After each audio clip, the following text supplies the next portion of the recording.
በስመ አብ ወወልድ ወመንፈስ ቅዱስ አሐዱ አምላክ አሜን።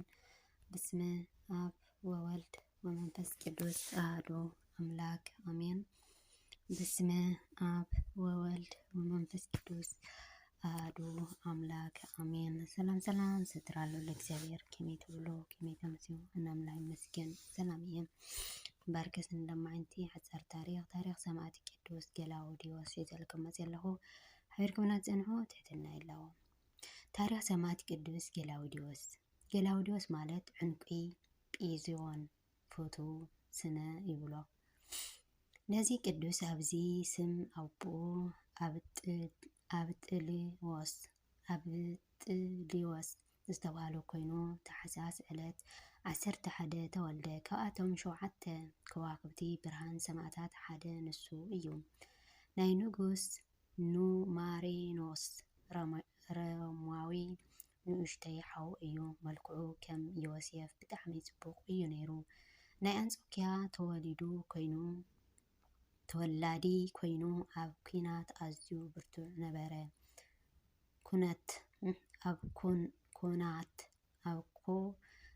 ኣዝዩ ብርቱዕ ነበረ። ብፍቅሪ ናቱ ዝኣክል ንጸላእቶም ኣሰኒፍዎም። ናቱ ስእሊ ኣዝዮም ስለ ዝፈትውዎ ስኢሎም ኣብ ኣፍ ደገ መእተዊ ከተማ ይዝርግሕዎ ነበሩ፣ ማለት ሰብ ምእንቲ ክሪኦ። ቅዱስ ገላውዴዎስ ዘውትር ናይ ቤተ ክርስቲያን መጻሕፍቲ ምንባብ ይፈቱ እዩ። ናይ ሮም ንጉስ ኑማሬኖስ ወሪኡ ስለ ዝሰምዐ ናብ ኣቦኡ ልኢኹ ኣምጽኦ። ክመጽእ እንከሎ ምስ ሰራዊቱ ብዓብይ ተቐበልዎ። ኣብቲ እዋንቲ ምስ ሰብ ቁዛን ኣራማንያን ዓብይ ጸብኢ ተለዓለ። ቅዱስ ገላውዴዎስ ብስም ጎይታናን ኢየሱስ ክርስቶስ ተኣሚኑ ኣሸነፎም። ጣዖቶም ሰቢሩ ንንጉሶም ማሪኹ ሒዝዎ ናብ አንጾኪያ ተመለሰ። ይኹን እምበር ዲዮቅልጥያኖስ ጣዖት ኣቑይሙ ክሒዱ ስለ ዝጸንሖ ንሱ ከዓ ኣማኒ ኢየሱስ ክርስቶስ ብምዃኑ ኣዝዩ ሓዘነ። ድሕሪኡ ምስ ፊቅጦር ወዲ ሃርማኖስ መንፈሳዊ ዓርኩ ኮይኑ ኣንጻር ዲዮቅልጥያኖስ ብሃይማኖቶም መስኪሮም ክሞቱ ተሰማዕምዑ። ኣብዚ ግዜ እዚ ሰይጣን ብኣምሳል ሽማግለ ሰብኣይ ተመሲሉ ተራእዮም። ዝሓለየሎም መሲሉ እዞም ደቀይ ጽቡቓት መናእሰያት ኢኹም፣ ደቂ ነገስታት ኢኹም። ኣነ ብኣኻትኩም እፈርሕ ኣለኹ።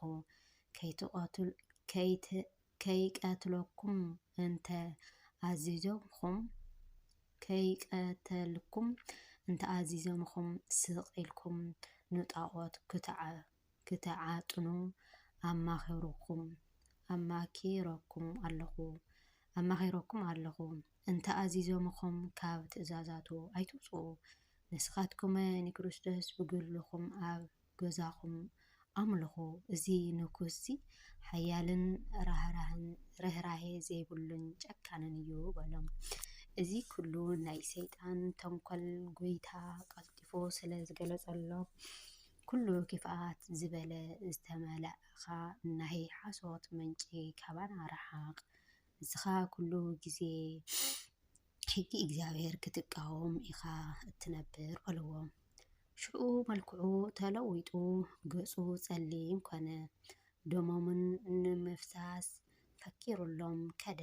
ናብ ዲዮቅልጥያኖስ ከይዱ ንፊቅጦርን ንገላውዴዎስን እንተዘይተቐቲልካዮም ክቕድሙካ እዮም፣ ንዓኻ ቀቲሎም መንግስትኻ ክወርሱ እዮም፣ ምክንያቱ ንሳቶም ደቂ ነገስታት እዮም በሉ። ዲዮቅልጥያኖስ ንቅዱስ ገላውዴዎስ ልኢኹ ንጣዖት መስዋእቲ ከቕርብ ለመኖ። ነቲ ናይ ኣቦኡ ሽመት ንኸቦ ቃል ኣተወሉ። ቅዱስ ገላውዴዎስ ግና ከይፈርሐ ብድፍረት ነቲ ንጉስ ነቶም ርኩሳት ኣማልክቱን ረገሞም።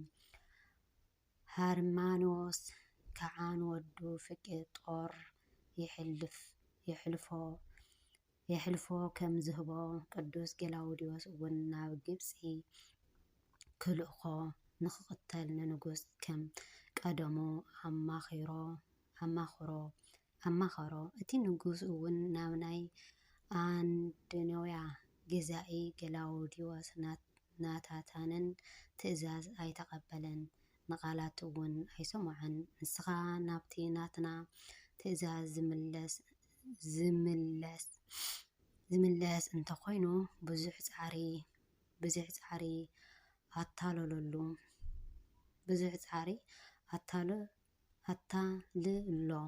ኣታልሎ እንተዘይኮይኑ ክሳዱ ብሰይፊ ቁረፆ ኢሉ ፀሓፈ።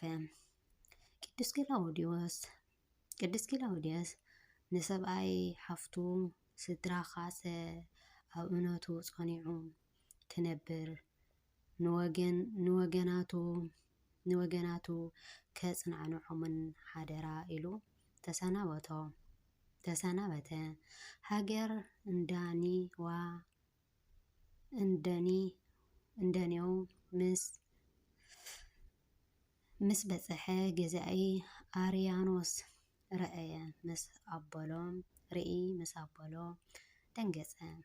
ተንሲኡ እውን ኢዱ እናሰዓመ ጎይታይ ገላውዲዮስ ከምዚ ዝበለ ስራሕ ኣይትስራሕ፣ ንትእዛዛቱ ከዓ ኣይትእበ እናበለ ለሞኖ። ቅዱስ ገላውዲዮስ ግና ንጉስ ኣብ ልዕለይ ክትገብሮ ዝኣዘዘካ ክትፍጽም እምበር ክተሳሕተኒ ኣይተላእኽኮን በሎ። እቲ መኮነን ክሳብ ዝቁጣዕ ነንሕድሕዶም ከምዚ እናበሉ ይመላለሱ ነበሩ። እቲ ኣርያኖስ መኮነን ከዓ ኣብ ኢድ ኩናት ሒዙ ነበረ። ንቅዱስ ገላውዲዮስ ወርዊሩ ወግኦ፣ ነፍሱ ናብ ፈጣሪኡ ኣሕሊፉ ሃበ። ናይ ምስክርነቱ ኣክሊል ተቐበለ። ዕረፍቱ ከዓ ዕለት 11 ሰነ እዩ። ምስ ሞተ